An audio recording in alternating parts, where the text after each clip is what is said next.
Bonjour à tous et bienvenue pour cette deuxième session du CX Summit 2023. Toujours objectif relation client 2025 et un des points qu'on voulait vraiment aborder aujourd'hui, c'est comment améliorer l'efficacité et la joignabilité au centre de contact. Et pour cela, j'ai vraiment le plaisir d'accueillir deux de nos clients.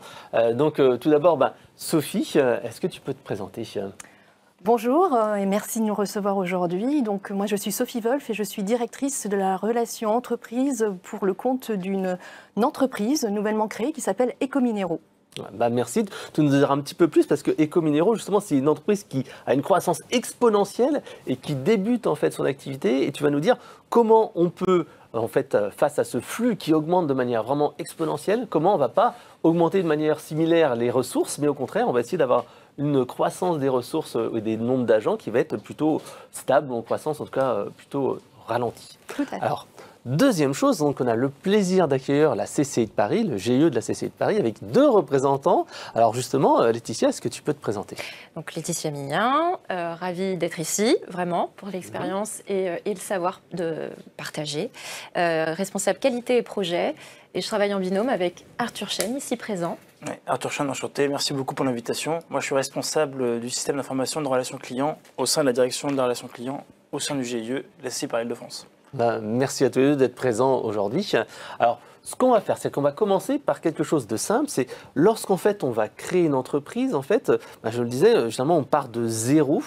Et Ecominero, justement, est parti de zéro. Et vous avez fait un choix qui est assez intéressant. C'est tout simplement, vous avez choisi de ne pas prendre au départ un CRM, mais de concentrer vos efforts sur le centre de contact, c'est-à-dire répondre de manière rapide et opérationnelle aux clients. Alors, déjà peut-être représenter Ecominero pour ceux qui ne le connaissent pas encore. Et justement, pourquoi ce choix d'avoir commencé par le centre de contact et pas, par exemple, par un CRM ? Alors tout d'abord, effectivement, Ecominero, nous sommes une entreprise, une jeune entreprise, et nous orchestrons la mise en place d'une boucle d'économie circulaire pour le compte du secteur du bâtiment. Pour ce faire, nous interagissons avec un certain nombre de parties prenantes, et pour celles qui nous intéressent aujourd'hui par rapport au parcours client, ce sont les metteurs en marché, c'est-à-dire ceux qui fabriquent des produits à destination des chantiers de construction du bâtiment, mais également les repreneurs et les recycleurs qui reprennent effectivement ces fameux produits quand ils arrivent en fin de vie. Donc nous sommes une entreprise à but non lucratif et d'intérêt général, mais nous sommes quand même privés. Comme je vous le disais, nous sommes donc une jeune entreprise, voire une très jeune entreprise. Nous avons effectivement grandi à vitesse grand V, comme tu le faisais remarquer. Nous avons été créés en avril 2022. Une seule personne était là pour mettre en place Ecominero. 6 mois plus tard, quand moi je suis arrivée en septembre 2022, nous étions déjà 7. Et là, 1 an plus tard, nous sommes 37. Ce n'est pas fini, nous allons encore nous développer. Donc autant vous dire qu'il fallait se structurer vite, il faut toujours se structurer vite, et ne serait-ce qu'en prenant l'exemple de la direction relations entreprises. Nous étions pendant longtemps 2 pour mettre en place tout le parcours client. Je ne parle pas des SI qui, bien entendu, étaient également présentes, mais 2 en tout cas côté relations entreprises. Nous sommes désormais 8, bientôt 10, et sans compter nos téléconseillers de notre hotline qui nous ont rejoints il y a peu. Donc pour répondre effectivement à ta question, pourquoi plutôt une solution de logiciel tel que Eloquent qu'un CRM, je répondrai dans un premier temps, c'est que au début c'était un petit peu le néant, si je peux paraphraser un célèbre texte biblique, puisqu'effectivement pour gérer l'ensemble des demandes qui arrivaient, puisqu'il y en avait beaucoup, même si on était au début de notre activité, nous n'avions que nos portables, un téléphone portable, nous avions nos mails, nous avions un fichier Excel, donc c'était très artisanal. Je dis nous parce que nous étions 2, Stéphanie, que je salue, qui je pense doit nous écouter, et pour gérer l'ensemble des demandes entrantes, sachant que nous étions dans un challenge, il fallait en très peu de temps faire adhérer plus de 1500 clients, donc autant vous dire que c'était effectivement un gros challenge, je me répète, puisque nous avions un certain nombre de demandes. Et puis une pression, il y avait un délai pour la mise en place. Donc non seulement il y a plein de clients, mais il y a une deadline qu'il faut absolument respecter. Tout à fait. Donc autant vous dire, on s'est retrouvé face à un tsunami. Il fallait qu'on trouve une solution rapide, sinon l'activité de l'entreprise pouvait en pâtir. Mettre en place un CRM, oui, c'est une bonne idée, mais pas dans la situation temporelle dans laquelle nous étions. Puisqu'effectivement, nos process, déjà notre organisation n'était absolument pas stabilisée, nos process non plus finalisés, donc ça aurait été sincèrement suicidaire si on s'était lancé dans cette aventure-là. Il fallait donc trouver une solution rapide pour pouvoir nous aider. Donc on a étudié le marché et nous sommes tombés sur Eloquent et on s'est dit, voilà, ça sera la solution adéquate, et cela pour 2 raisons. La première évidente, c'est que c'était effectivement facile à plugger sur nos process du moment et nos systèmes. Et deuxième raison, qui était pour nous la cerise sur le gâteau, on ne cherchait pas ça à l'origine, mais ça nous a fait tilt, c'était de pouvoir mesurer en continu la satisfaction de nos clients, puisque effectivement, on a un motto chez Ecominero, même si on est tout jeune, en tout cas nous avons des convictions, un client satisfait est un client fidèle. Tu aurais pu me poser la question également, pourquoi ne pas s'être orienté tout de suite sur un centre de relations clients, c'était effectivement aussi une solution envisageable, exactement pour la même raison que celle du CRM, faute de temps. On ne choisit pas son centre de relations clients comme ça, en claquant d'un doigt. Ça nécessite de rédiger une expression de besoin, de faire un appel d'offres et effectivement de le gérer, puisque un CRC, c'est vraiment aussi un partenaire. Et donc, on voulait se donner le temps. Et donc, on s'est dit, on va mener ça en parallèle, mais d'ores et déjà, on va mettre en place notre solution pour gérer nos demandes. Donc, nous avons fait notre kick-off en février avec Eloquent. En avril, on a fait la fête dans les bureaux puisqu'on a pu gérer nos premiers appels. Et sincèrement, ça nous a vraiment soulagés. Et en juillet, nous avons pu déjà mesurer notre première satisfaction client. Et donc, sincèrement, on était ravis. Oui, parce que c'est vrai que tu nous avais dit qu'au début, vous étiez avec vos mobiles. Et je crois que c'était la messagerie, ton téléphone portable. Et c'était quoi, 50 ou 60 appels par jour que tu recevais directement. Et donc, forcément, au bout d'un moment, on ne peut plus gérer de manière artisanale, quoi. Sincèrement, et je m'excuse si certains de nos clients nous écoutent, certains que je n'ai jamais pu rappeler, puisqu'effectivement, c'était artisanal.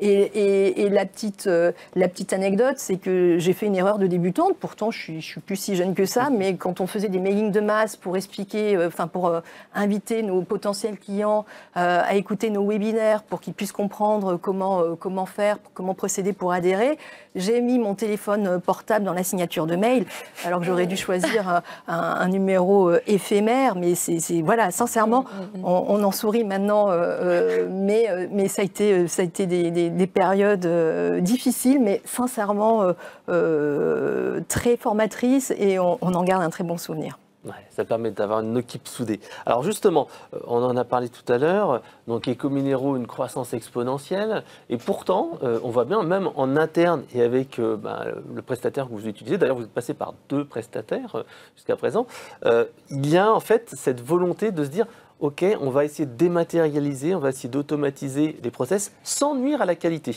Alors comment vous avez fait? Parce que quand tout de suite on passe de 0 à une solution de centre de contact et ensuite une croissance comme ça du nombre de clients, quelles sont vos petites recettes magiques?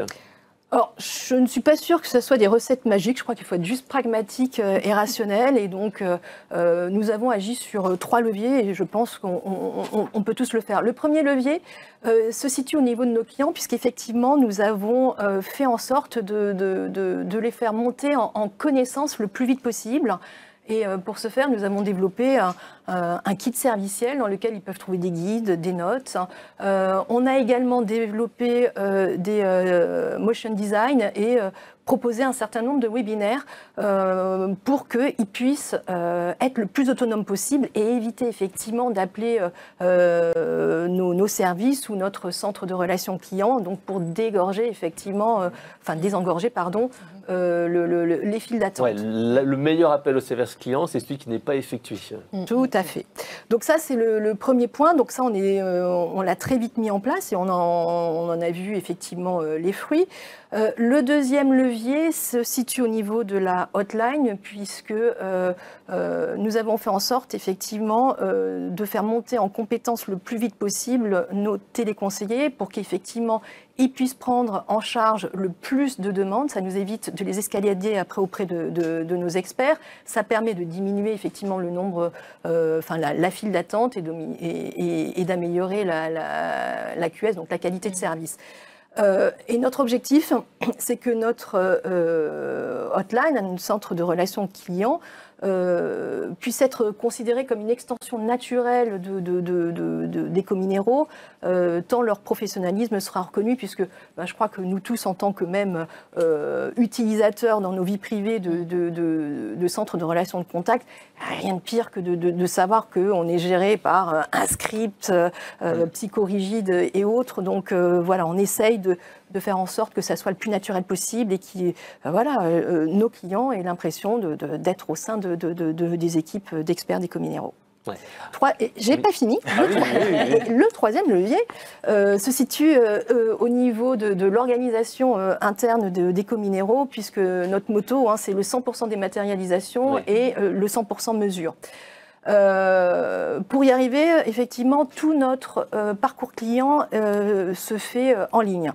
De l'adhésion en passant par la déclaration, la facturation, même les paiements. On prône le zéro papier, ce qui fait écho à notre raison d'être, puisque je crois que je ne l'ai pas précisé, même si je parle beaucoup, nous sommes une entreprise à mission natif, ce qui, je trouve, un gage de qualité pour toutes nos parties prenantes. Nous étudions à l'heure actuelle une solution de GED, aussi de gestion électronique documentaire. Et également, en tant que jeune entreprise dans une situation concurrentielle, on attache beaucoup d'importance, comme je vous le précisais, à écouter effectivement la voix du client pour mettre en place un processus d'amélioration continue. Donc ça passe par la solution effectivement éloquente. Dès lors que nous avons une interaction voix avec un client, nous lui envoyons une enquête. Dès lors que nous clôturons une demande mail, donc s'il y a eu 10 échanges, on n'envoie bien entendu pas 10 enquêtes parce qu'on ne voudrait pas saturer nos clients. En tout cas, on leur envoie une enquête et si nous avons toute note qui sera inférieure ou égale à 6, nous rappelons le client pour écouter effectivement ce qu'il a à nous dire. On met en place également un club utilisateur, ce qui est aussi important de vive voix pour écouter la voix de nos clients. Et bien entendu, toutes les remontées du terrain via nos équipes qui sont en relation quotidienne avec nos parties prenantes, nous les analysons. On a un constat, dès lors qu'il y a une insatisfaction, c'est qu'il y a quelque chose que nous avons mal fait. Et donc, on tient à trouver une solution pour que cette insatisfaction ne revienne pas. Voilà. Ouais.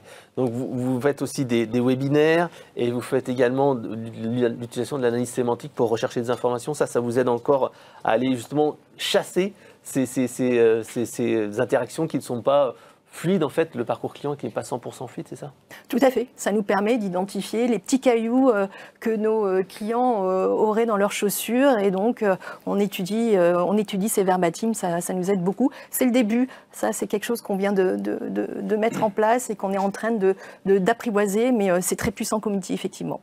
D'accord. Alors, on a vu aussi que là, il y avait des outils, il y avait de l'amélioration continue, de la communication régulière. Vous travaillez aussi en particulier avec, en main, je veux dire même main dans la main, avec le centre de contact externalisé. Vous travaillez vraiment sur cet aspect compétences, gestion des compétences. Et on le verra tout à l'heure aussi avec Arthur et Laetitia. C'est quelque chose d'important pour vous. Alors, comment vous avez travaillé justement et quel était le process pour travailler avec ces deux prestataires de centre de contact? Pourquoi être passé de l'un à l'autre? Qu'est-ce que ça a apporté? L'aspect de la proximité aussi, on en a parlé dans l'entretien. Alors, dites-nous un petit peu plus sur cette gestion de l'humain. Effectivement, pour améliorer, il est important d'améliorer la productivité tout en gardant sa qualité. Pour nous, Le succès, effectivement, c'est le choix de son centre de relations clients.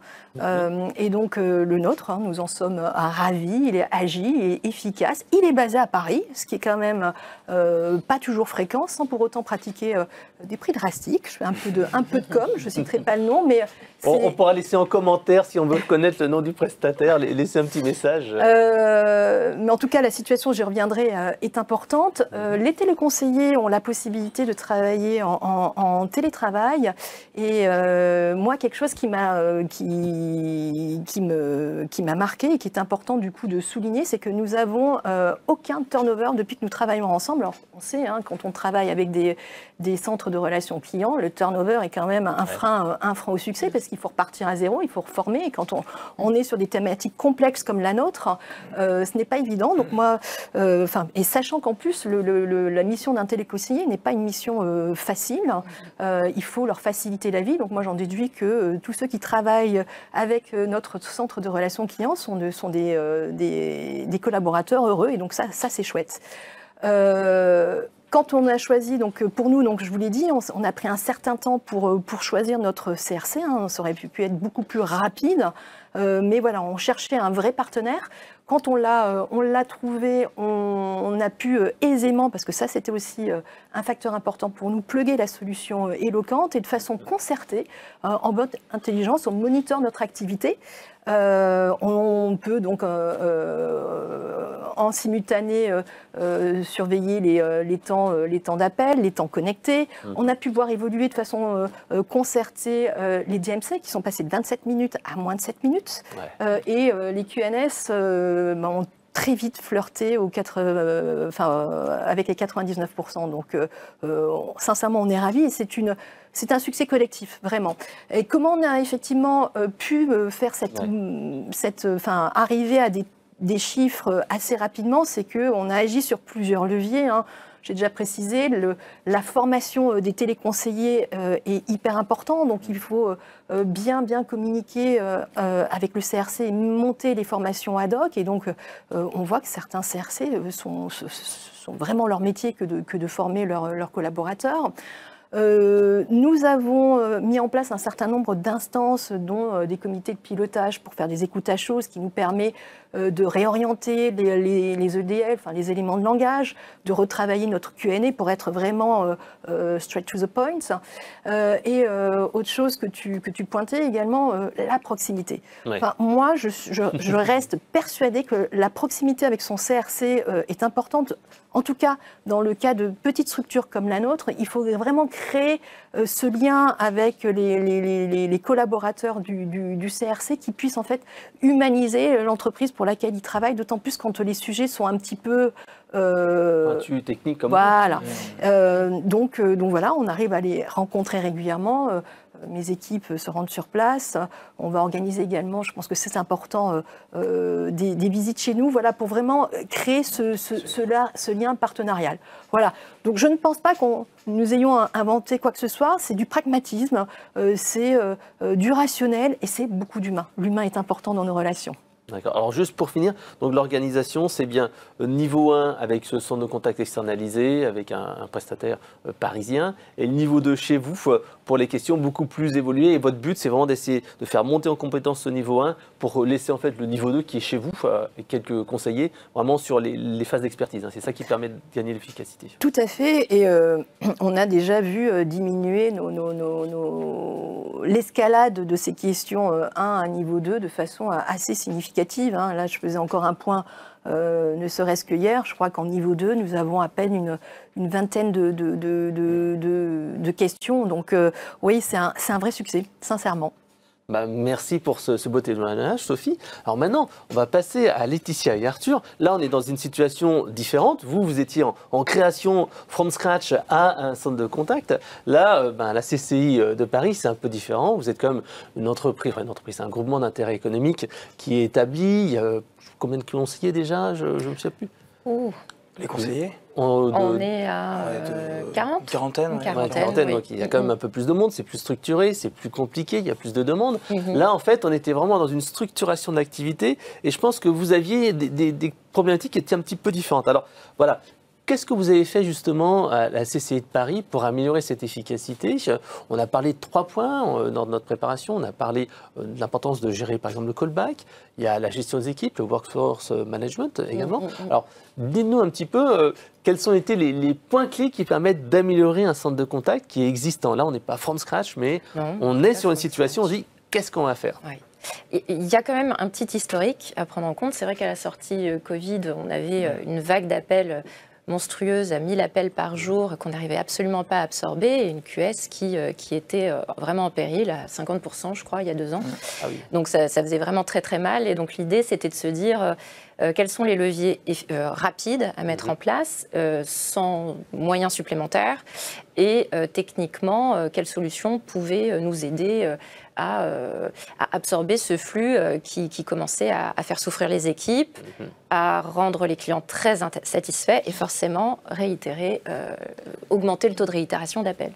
Et donc, avec Arthur, on a travaillé avec l'équipe sur des solutions que le camp propose, dont le callback. Et on a choisi de partager avec vous quelques cas d'usage très concrets. Il y a des choses qui ont marché. Il y a d'autres choses qui n'ont pas marché. Il faut aussi partager les échecs parce que c'est comme ça qu'on apprend et qu'on s'améliore, il faut le dire. Hein. C'est pas parce que la CCI est une grande dame, on va dire ça comme ça pour pas dire une vieille dame, qu'on n'a pas le droit de se tromper. On a le droit de se tromper. Et le callback, c'était une bonne expérience d'ailleurs qu'on n'a pas fini de mener. Tu veux peut-être parler des cas d'usage qu'on a testés? On a mis en place le callback sur les appels qui étaient dissuadés, donc tous les clients qui étaient dissuadés au niveau de qui n'avaient pas à nous joindre, on leur proposait d'être appelés. Donc ça a bien fonctionné parce que c'était un petit flux, parce qu'on savait qu'on avait plus d'abandonnés, donc des personnes qui abandonnent dans la file d'attente, donc qui n'étaient pas dissuadées. Donc on a mené l'expérience sur les dissuadés, ça a bien fonctionné, et là on a ouvert les vannes sur les abandonnés, et c'est là où c'était un peu plus compliqué, parce qu'on a eu un gros taux de tickets de rappel en fait, à devoir gérer, parce que les personnes demandent à être appelées, et là on arrivait sur la même logique on a un goulot d'étranglement sur les appels de clients qu'on doit rappeler. Et là c'était très difficile d'un point de vue organisationnel, et même d'un point de vue satisfaction client, parce que si on n'appelle pas la personne dans la journée, c'est pas un bon engagement, parce qu'on leur promettait justement de les rappeler dans la journée. Ce qui est très difficile en fait sur le callback, c'est qu'il faut réussir à trouver le bon équilibre entre le moment où le client nous rappelle et le respect de la promesse. Et là, on n'était plus dedans. Donc on s'est dit, il va falloir qu'on revoie un peu notre copie. Et puis, il ne faut pas oublier qu'un centre de relations clients, c'est un peu l'alignement des planètes. C'est un client qui a un besoin à un instant T, on est là pour répondre. Et notre job, c'est ça, c'est d'être disponible au moment où il en a besoin.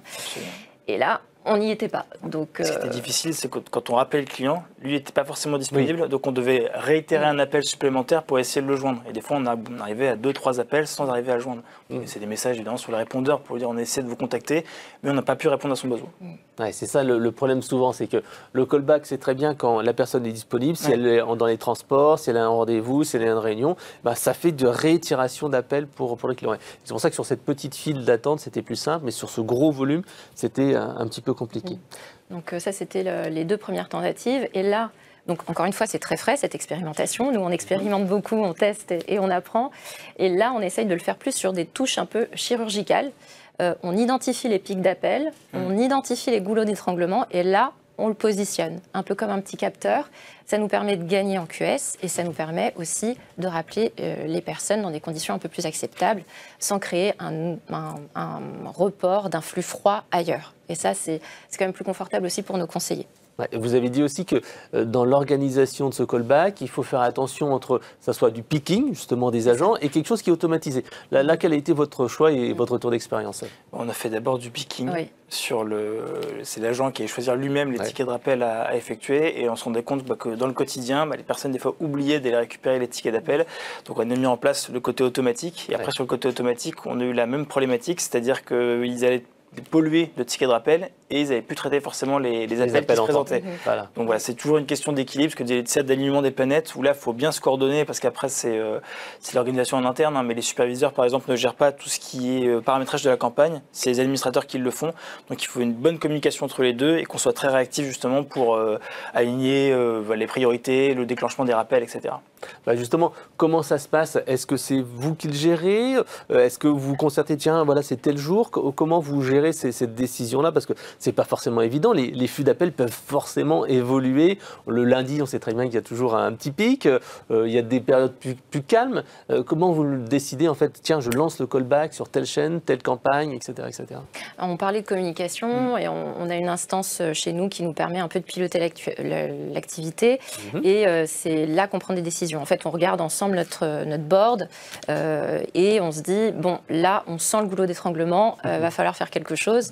Et on décide collectivement de mettre en place le dispositif en validant avec les managers de production que c'est smart, qu'on est en train de se fixer un objectif qui est atteignable et qu'on va pouvoir absorber ce flux froid qu'on est en train de générer nous-mêmes.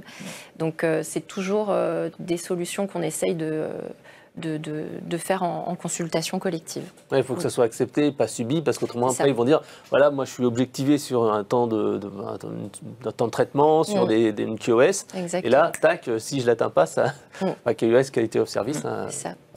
Alors, ça c'était le premier point, le callback, un retour d'expérience avec un usage qu'on voit qui est devenu vraiment mature chez vous. Le deuxième chose, en fait, c'est que vous avez mis en place du workforce management, donc la gestion des équipes. Alors, pour ceux qui ne connaissent pas, est-ce que vous pouvez nous rappeler ce que c'est le workforce management et à quoi ça vous a servi et d'où vous êtes parti, parce que vous êtes parti du fichier Excel de base. Oui, on est parti d'un fichier Excel, d'un planning sur Excel. Tu es parti d'un planning sur Excel, toi aussi. Ça part toujours d'Excel. Ça part toujours d'Excel, c'est le point de départ.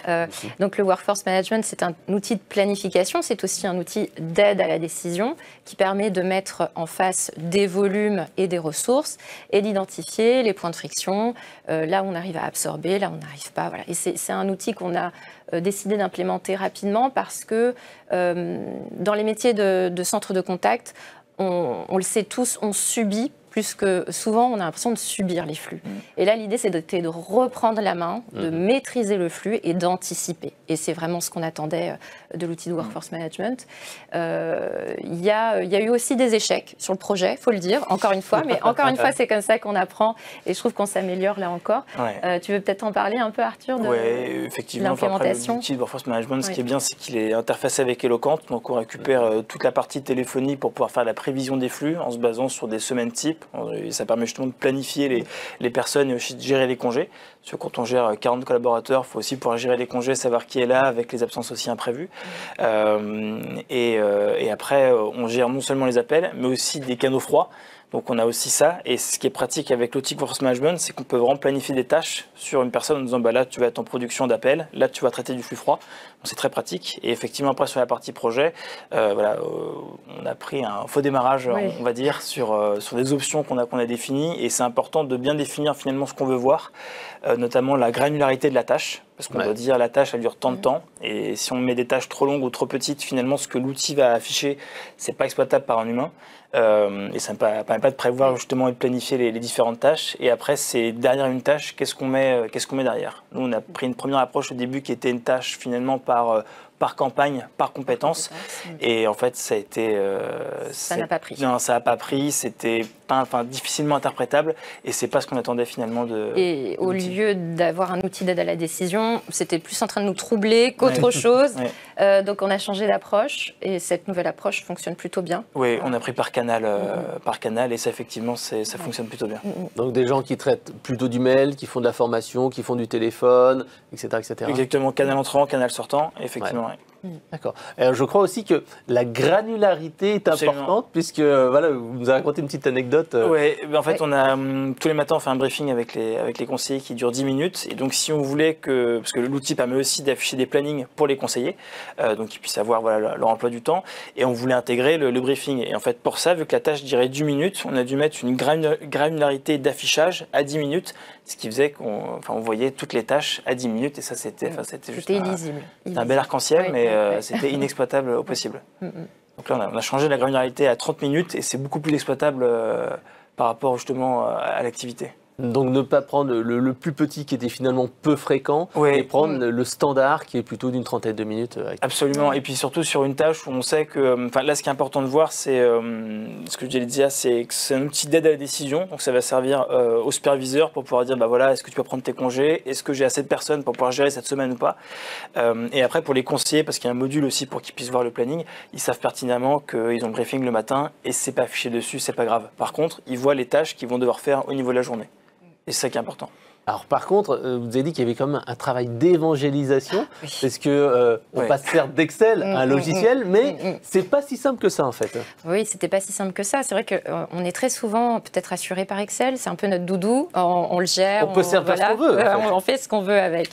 Et en fait, quand on a présenté le projet aux managers, c'était un petit peu compliqué. Ils l'ont vu comme une charge administrative supplémentaire. Effectivement, au lancement, il y a faut vraiment accompagner le lancement parce que l'outil part de zéro, il faut renseigner les utilisateurs, leur planning, ça prend du temps. Il faut avoir une certaine hygiène de vie sur la planification et la mettre à jour constamment. Et en fait, notre travail, ça a été de leur montrer en quoi ils allaient gagner du temps et comment l'outil de Workforce Management allait être comme un compagnon pour eux, un assistant, un outil d'aide à la décision, on l'a dit, mais pas que, quand il faut aller voir la direction pour défendre des ressources supplémentaires, ce genre de choses. C'est aussi un outil pratico-pratique qui, avec des chiffres, va montrer un forecast et dire là on passe pas, on a besoin de ressources supplémentaires. Et donc avec tous ces arguments-là, on a réussi à déployer un peu plus, on a mis un peu plus de temps, mais on a réussi à déployer. Il faut démarrage sur le projet qui n'a pas aidé non plus forcément à l'adhésion au changement, mais dès qu'on change d'outil, de toute façon il y a une adhésion au changement après au niveau des personnes. Et après il y a une charge de travail dans tous les cas par rapport à ça, c'est indéniable, mais elle existait déjà sur Excel et il y a quand même des automatismes après qui se font avec l'outil et c'est quand même un gain de temps derrière. Et puis vraiment vu que c'est interfacé qui est éloquente, il y a vraiment des gains qu'on n'a pas sur un fichier Excel. Et ça c'est indéniable. Okay. Et effectivement, il y a une phase d'accompagnement au changement. Il y a une phase d'accompagnement. Et après, on peut passer à la phase suivante. Enfin, on ne l'a pas encore déployé, mais on réfléchissait à l'intégration au SIRH, ce qui faciliterait encore plus la tâche de nos managers qui n'auraient plus besoin de saisir ni des utilisateurs. Donc, il y a une deuxième phase qui va arriver bientôt. Et donc, cette expérimentation, pour nous, si on doit un peu partager la synthèse de celle-ci, c'est surtout accompagnez vos utilisateurs, surtout définissez ce que vous voulez voir en amont, parce que c'est ça qui fait perdre du temps, et réussir à se projeter sur tout ce que ça peut apporter sur la gestion d'une planification, ne plus subir, mais maîtriser son activité. Ok. Alors le troisième point qu'on avait évoqué pour améliorer l'efficacité, c'est la gestion des compétences. On l'a vu avec Sophie il y a quelques minutes. Alors qu'est-ce que vous avez fait? Quelles sont les bonnes pratiques? Sur la gestion des compétences, ce qu'on a tout d'abord fait, c'est qu'on a fait on a créé des pools où certains agents en fait prenaient des flux en fonction que d'une ou deux compétences. On a organisé l'activité comme ça et en fait ce qui s'est passé, c'est qu'à un moment donné, il y a eu une déperdition du savoir, c'est-à-dire qu'à force de rester trop longtemps sur les mêmes compétences ou deux, les autres compétences étaient oubliées, à savoir qu'on gère beaucoup de fils d'appel et beaucoup de thématiques différentes parce qu'il y a beaucoup de services à la CCI. Oui, tout à fait. Et puis pour des clients aussi différents, avec des process différents, des outils après de CRM différents, parce que au-delà d'Eloquent, les agents utilisent aussi d'autres outils. Et à force de rester sur plusieurs compétences, à la fin il y a une déperdition du savoir. Et là, ça renécessite de devoir reformer, ce qui évidemment, c'est que ça demande du temps, ça demande de l'énergie. Et puis en cas de gestion des plannings, notamment en cas d'absence injustifiée. Et dans ces cas, c'est difficile de se dire, là, j'ai plus personne finalement qui est en capacité de pouvoir gérer les compétences, comment on fait? Et donc là, ce qu'on a fait, on a changé notre fusil d'épaule, c'est que maintenant, tout le monde prend tous les appels. Et après, c'est un niveau de priorisation sur les appels qui se fait. Donc il y a toujours la notion de pool, mais il y a quand même des appels qui passent, mais vraiment en dernier recours. Exactement, pondération, tout à fait. Des compétences majeures et des compétences mineures. Donc il y a une rotation qui est faite par rapport à ça. Donc c'est vrai que ça permet comme ça, dans l'application, de dire toi, tu es plutôt sur les créateurs d'entreprise, mais tu es aussi compétent sur tel domaine. Donc en fait, le logiciel va router vers la bonne personne pour que ce soit, selon bien sûr le taux d'occupation, une personne qui soit la plus compétente possible. Exactement. Et après, il y a une rotation qui est faite où pendant une semaine, on va plus prendre des appels sur la création d'entreprise et la semaine d'après, ça va plus être sur les formalités d'entreprise, par exemple. Ouais, donc c'est une bonne rotation pour maintenir cette compétence égale partout. Oui. Donc je pense qu'on arrive un petit peu à une similarité au niveau des compétences. Est-ce que vous, si on pouvait résumer en une seule phrase, et je demanderai la même chose à Sophie, si on peut résumer en une seule phrase ou en quelques conseils, comment on fait pour améliorer l'efficacité de son centre de contact? Quel est votre retour à Laetitia et Arthur de votre côté? Moi, ce que je dirais, c'est qu'il ne faut pas s'empêcher de tester. Il faut toujours se remettre en question, il ne faut pas rester sur une base qu'on se dit solide. Il faut essayer. Chaque structure a son identité, à ses équipes. Il faut aussi s'adapter aux équipes, ça c'est très très important. Et puis réussir à se dire que on innove. Ça marche, mais pourquoi pas changer, pourquoi pas innover? Pareil, c'est notre force au niveau de notre direction, c'est on fonctionne un peu en mode start-up, donc on teste, ça marche pas, on arrête ou on améliore, et on fait ça assez constamment. Et ça, on a pu le voir avec la crise du Covid, c'est ce qui nous a permis de nous en sortir, parce qu'on est passé plus de 1000 appels par jour, on a dû se réinventer complètement, on a créé un ici à côté à coup de Google Form, parce que le CRM actuel ne permettait pas de répondre aux besoins, et ça on a pu le faire parce qu'on était agile, parce qu'on a pu mettre en place des choses, on a testé, ça marchait pas, et tout de suite on a changé. Donc vraiment, il ne faut pas se priver. Pas trop se poser de questions non plus. Des fois, il faut se dire, tout n'est pas réuni, c'est pas grave, on teste, on se lance, on fait un retour d'expérience et on voit comment ça s'est passé. Ouais. Et d'ailleurs, est-ce que vous avez vu une évolution sur la QoS avec tous les principes que vous avez mis en place, la QoS qualité au service, vous avez vu des évolutions, vous avez parlé de 50% il y a 2 ans, il y a 2 ans, et maintenant on est en moyenne à 80%, donc on est plutôt fiers de la progression, parce qu'on est parti de loin, et pour certains jours, quand on atteint les 90, on est encore plus fiers. C'est des belles victoires au quotidien. Alors justement, comment vous faites pour ne pas, justement, je pense que vous êtes comme tout le monde, vous n'avez pas la possibilité d'augmenter le nombre d'agents de manière exponentielle. Vous avez d'autres projets en cours pour cette année? Quels sont cette année à venir? C'est quoi en fait vos grands projets? On a parlé ensemble de bots par exemple. Est-ce qu'il y a d'autres choses ce sujet-là, c'est quelque chose qui vous paraît une clé pour aller travailler? C'est quoi ces petits pourcentages pour atteindre les 90% de manière un peu plus régulière? C'est vrai que le bot, on y réfléchit ensemble. Encore une fois, on pense beaucoup au confort des agents. Il y a des questions qui reviennent, qui sont à faible valeur ajoutée, où il n'y aura pas forcément d'apport commercial à la fin de l'échange.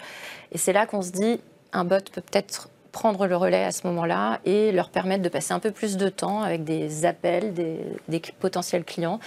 Et une phase de découverte client plus importante. Donc ça, c'est un des axes d'amélioration qu'on aimerait mettre en place assez rapidement. Absolument. La préqualification, c'est-à-dire que la personne dans le SVI, un bot lui dit qu'est-ce que vous voulez, il dit sa phrase, ensuite ça s'affiche au conseiller, comme ça le conseiller gagne du temps et moins de découverte de qualifiants. Puis après, la mise en place de self-care directement en ligne pour justement éviter d'avoir des appels à faible valeur ajoutée. Si la réponse peut être donnée directement sur Internet, ça évite de devoir forcément passer un appel aussi.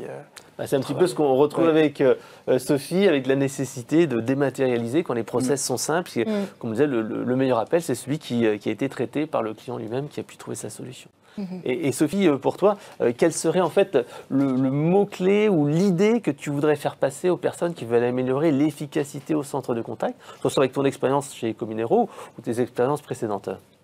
Alors moi, je vais avoir une réponse CCP, court, clair, précise. J'aurai 3 mots, agilité, proximité et innovation. D'accord. Pareil, je pense qu'il y a des choses à tester. On peut se tromper, mais c'est pas grave, on apprend.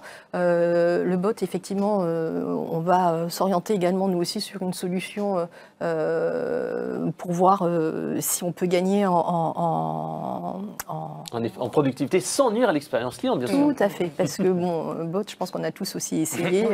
Des fois, on s'arrache les cheveux, donc voilà, on va étudier ça, on va regarder comment ça peut se mettre en place sans nuire à la qualité de la relation, tout en conservant quand même ces téléconseillers, puisqu'on a quand même besoin d'avoir un lien humanisé, entre guillemets, mais effectivement pour des questions qui n'ont pas de valeur ajoutée, qui prennent plus de temps utile du téléconseiller, autant mettre ça en place. D'accord.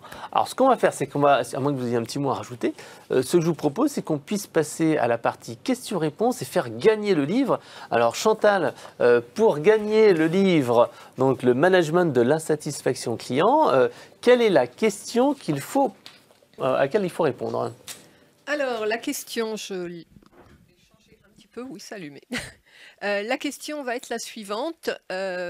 Au sortir du Covid, combien la CCI a pu constater de nombre d'appels entrants par jour? Oh là, c'est une question dure, là. On va voir si vous avez suivi. Ah. J'en ai une plus facile de rechange au cas où, mais... Si vous n'arrivez pas à trouver, on trouvera une plus facile. Alors, on va peut-être prendre la première question-réponse qui est sur le chat. C'est bon, ça répond, ça répond. Alors, j'ai eu quelques questions, mais vous y avez répondu au fur et à mesure.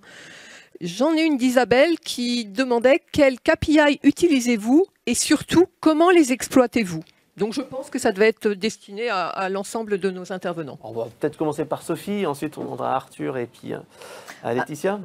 On en a déjà un petit peu effectivement parlé. Hein. Les KPI vis-à-vis de son CRC, ce sont la DMC, c'est effectivement la QS, le nombre de demandes qui sont escaladées.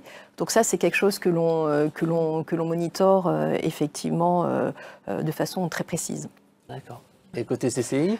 C'est les classiques du métier, la qualité de service, la QS. On a aussi la DMT, la durée moyenne de traitement, qu'il faut quand même, il faut la regarder comme le lait sur le feu, parce que de temps en temps, ça peut déborder.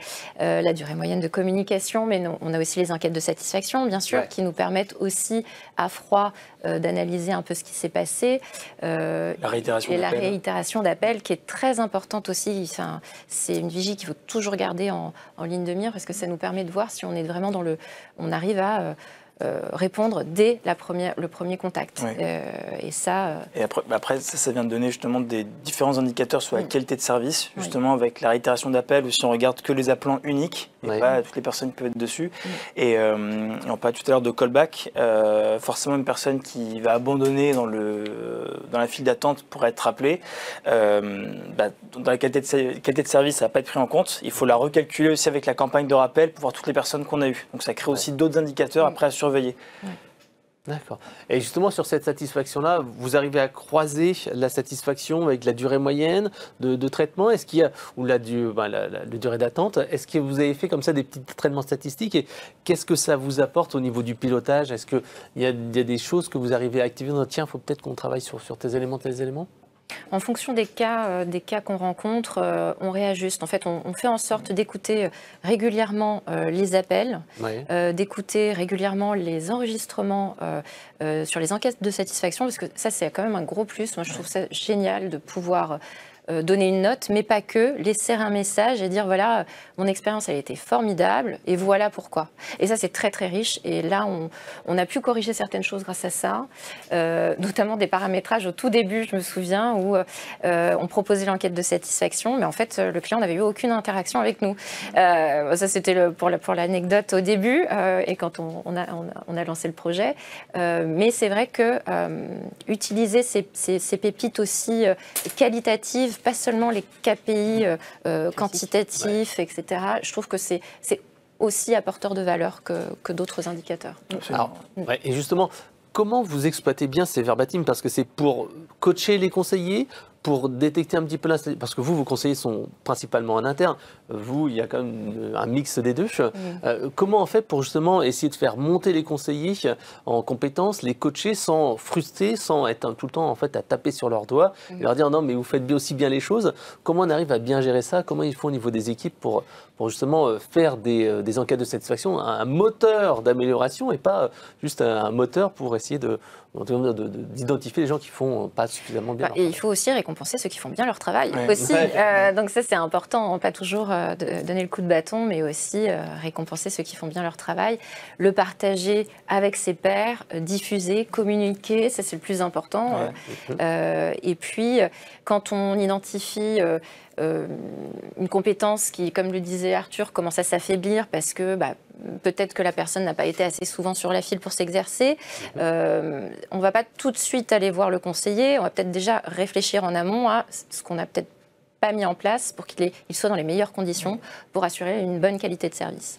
Donc, avant de balancer la patate chaude, il y a toujours un petit temps, comme on le dit dans notre instance hebdo, et dire voilà, quelles actions on prend avant de dire on va peut-être essayer d'améliorer il y a Martin la posture. qui ne fait pas très bien son boulot, il a des mauvaises notes. Exactement. Mais peut-être expliquer pourquoi. Ça se trouve, il n'a pas été formé, il a été absent à un moment. Il faut toujours se poser la question est-ce qu'on lui a donné toutes les chances de pouvoir faire du mieux qu'il peut. Et effectivement, l'enquête de satisfaction, ça permet de voir ce qui est bien, de voir ce qui est moins bien. C'est important de le partager parce que le côté humain, c'est vraiment important. Et de leur dire regardez, là, en plus, on a des messages audio qu'on peut partager aux collaborateurs. Et ils entendent un client qui est très satisfait, qui leur dit, parce que certains le disent en direct. Des fois, l'enquête de satisfaction, ça permet de le donner aussi. Et ce qui est bien avec notre enquête de satisfaction, c'est qu'elle permet de faire la différence entre un client qui peut être mécontent par rapport à un service, mais qui n'est pas mécontent par rapport à la personne. Et ça, c'est important parce que des fois, on a des réclamations clients comme toute entreprise, je pense, et ça permet vraiment de dire à l'agent, de lui montrer, le client, il n'est pas content, mais ce n'est pas par rapport à toi, c'est par rapport à sa situation à lui, et il a été très satisfait de ta réception d'appel, comment tu l'as géré.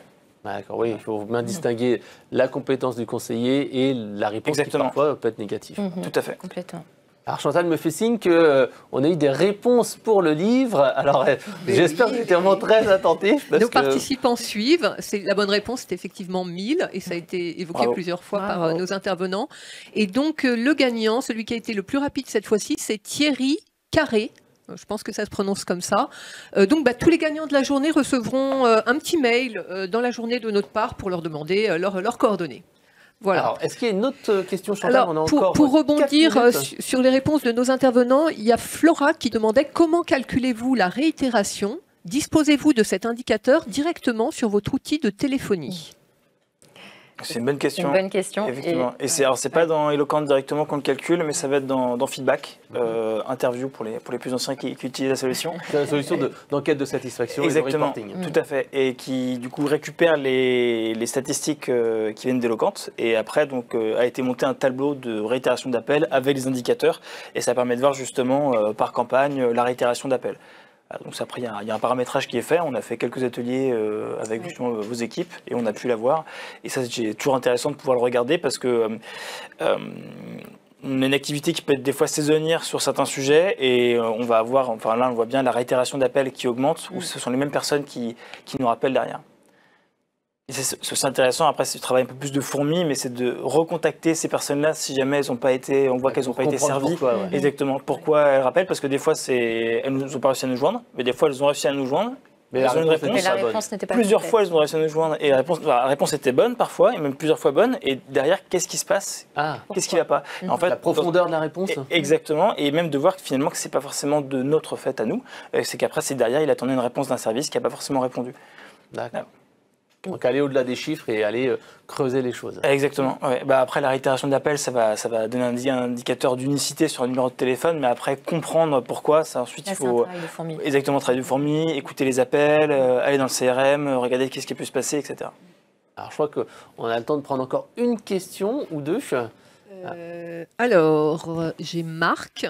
Je pense que ça s'adresse plutôt à Sophie, puisque, hormis la communication du numéro de portable, y a-t-il d'autres erreurs à éviter, selon vous, lors du déploiement d'une solution de téléphonie? Je pense qu'il y en a beaucoup, mais... Je pense qu'effectivement, il faut aller rapidement pour trouver le moyen de bien gérer ces demandes, puisque effectivement, on génère vite des insatisfactions quand on ne peut pas répondre ni par mail, ni par téléphone. Ça crée des frustrations et après, à gérer, puisque à un moment donné, on a forcément cette demande soit par voix, soit par mail à gérer, et donc c'est très compliqué de recréer une relation de confiance. Donc moi je dirais que voilà, l'erreur à éviter, c'est de prendre trop de temps à trouver une solution. Je pense qu'il faut aller, il faut tracer dès lors que on a un temps compté pour mettre en place un produit, un nouveau service ou une adhésion comme ça a été le cas pour nous. Il faut pas se laisser submerger par des demandes entrantes nombreuses, non traitées, parce que ça crée de la frustration. Donc il faut foncer, anticiper, et donc une solution telle qu'on l'a trouvée avec Eloquent était tout à fait appropriée. Donc la vitesse est importante. Et puis même pour les équipes en interne, c'est hyper important parce que on fatigue vite, on fatigue vite parce que les mails qui arrivent, qui s'incrémentent tous les jours, toutes les heures, c'est frustrant parce qu'on sait que matériellement, on n'aura pas forcément le temps de le traiter puisque en parallèle, il y a tout l'opérationnel aussi à mettre en place. Nous, il fallait mettre en place des webinaires, il fallait mettre en place des guides, des notes. On n'était pas nombreux, donc voilà. Ouais, ça c'est une erreur à ne pas commettre, c'est le temps, vraiment. Ouais, c'est vrai que se concentrer et être focus sur ce qui va apporter de la valeur et prendre un petit peu de temps pour le futur, mais garder du temps pour le personnel, parce qu'on a dit précédemment, le métier d'agent au centre de contact il est difficile, il est dur, et les gens peuvent partir parce qu'ils en ont marre d'être tout le temps sursollicités. Tout à fait. Alors Chantal, je crois qu'il y a une dernière question qu'on va pouvoir prendre, il est 49, pour qu'on se laisse ensuite un petit peu de temps pour la prochaine session. D'ailleurs, on se verra à 12h pour un second atelier. On parlera toujours de la productivité et de l'efficacité au centre de contact, mais cette fois, on parlera du CRM. Alors, un petit indice pour vous qui êtes dans la salle tout à l'heure, de quelle solution de CRM vous allez nous parler qui va être connectée aux solutions de centre de contact. C'est un indice, Chantal. Chantal me dit qu'on va peut-être trop donner, mais allez-y, je vous laisse faire une... Tu veux dire... Vas-y, je t'en prie. Il faut que je dise le nom du CRM, c'est ça? Ou un indice pour ceux qui voudraient gagner le livre pour la session de 12 heures. C'est dans la même gamme de produits qu'Excel. Bravo. Voilà, donc ça sera un indice pour ceux de tout à l'heure. Écoutez bien le nom du CRM. Merci à tous, à moins que Chantal, il y a la dernière question. Il y a une dernière question, si on a le temps et si... Allez, on va la prendre. Répondre rapidement. Ça concerne le callback. Alors, d'expérience, le callback peut faire perdre du temps, car c'est compliqué de joindre les personnes après qu'ils ont tenté un appel. Comment faites-vous les rappels? C'est pas très clair. Ou vous ne faites que laisser un message demandant de rappeler. Voilà. Effectivement, c'est ce qu'on disait tout à l'heure, c'est que des fois on est obligé de rappeler 1, 2, 3 fois la personne. Après, ça c'est un indicateur qu'on se fixe en interne, après qui est aussi paramétrable dans Eloquent avec les classifications, de se dire je me laisse jusqu'à 3 appels et après dans tous les cas on laisse un premier message pour dire on essaie de vous joindre pour rassurer la personne et après si on n'a pas réussi à la voir, on lui demande effectivement de rappeler. Parce qu'à un moment donné, si elle ne rappelle pas, elle ne fait pas l'effort. Et tout simplement, c'est que son problème n'existe plus, qu'elle est peut-être occupée à autre chose. Ou qu'elle a trouvé sa réponse. On peut poser une question? Oui, bien sûr. Mais du coup, est-ce que vous avez pensé à mettre proposer des slots de rendez-vous? C'est la deuxième étape. C'est ce qu'on aimerait mettre en place, mettre en place effectivement, parce que ça permet en tout cas d'indiquer au client quand vous êtes disponible et on vous rappelle à ce moment-là. Et sans réfléchir à ça, on le fait dans le cadre d'autres opérations. Ça fonctionne bien. Alors, il y a du no-show. Il y a un taux de no-show qui n'est pas négligeable, qui est environ de 20%. Donc, même en prenant rendez-vous avec le client, on parlait de cet alignement des planètes, il faut lui répondre quand il nous appelle. C'est la priorité. C'est la priorité qu'il faut se fixer. Parce que même le rendez-vous peut ne pas avoir lieu. Après, c'est surtout bête, mais c'est comme... Je pense que tout le monde autour de la table, des fois on a 5 minutes de retard parce qu'on fait autre chose, on ne peut pas décrocher. Ça fait 5 minutes où finalement, qu'est-ce que fait l'agent? Il doit attendre 5 minutes, où il passe à autre chose, et ce qu'il va rappeler derrière. Et ça, effectivement, dans le cadre de campagne d'appel sortant, on le fait, on place des rendez-vous avec le client et après un conseiller chez nous. Et même parfois, les personnes sont pas disponibles tout de suite à l'heure à laquelle qui était convenue. Mais en tout cas, ça améliore quand même les choses et ça, on réfléchit à le mettre en place. Parce que ça, on l'a vu, par exemple, pour tout ce qui est campagne de prospection commerciale, pour placer des rendez-vous avec nos services, de dire au client, déjà ça fait gagner du temps à la personne derrière qui n'a pas besoin de rappeler le client pour lui dire on se voit quand, on définit une date et ça améliore quand même beaucoup le taux de transformation. Merci pour cette précision. Dernière chose, pour la visio, ce qu'on fait, c'est que généralement, quand on a un rendez-vous visio, on envoie un SMS, on envoie un email. Mais c'est vrai que là, c'est pas facile pour un callback qui est fait dans la journée. Mais cet aspect relance omnicanal est vraiment indispensable. Autrement, le rendez-vous, forcément, il va être loupé. Oui. Alors, merci à tous les trois pour cet excellent retour d'expérience et ces bonnes pratiques. Ce que je vous propose, c'est qu'on se retrouve dans 5 minutes pour le prochain atelier. On va parler des enquêtes de satisfaction et comment transformer la data collectée en pépites et surtout en plan d'action avec la maison du client et la société Virquin. Alors, merci à tous et à très bientôt. Merci. Au revoir. Au revoir.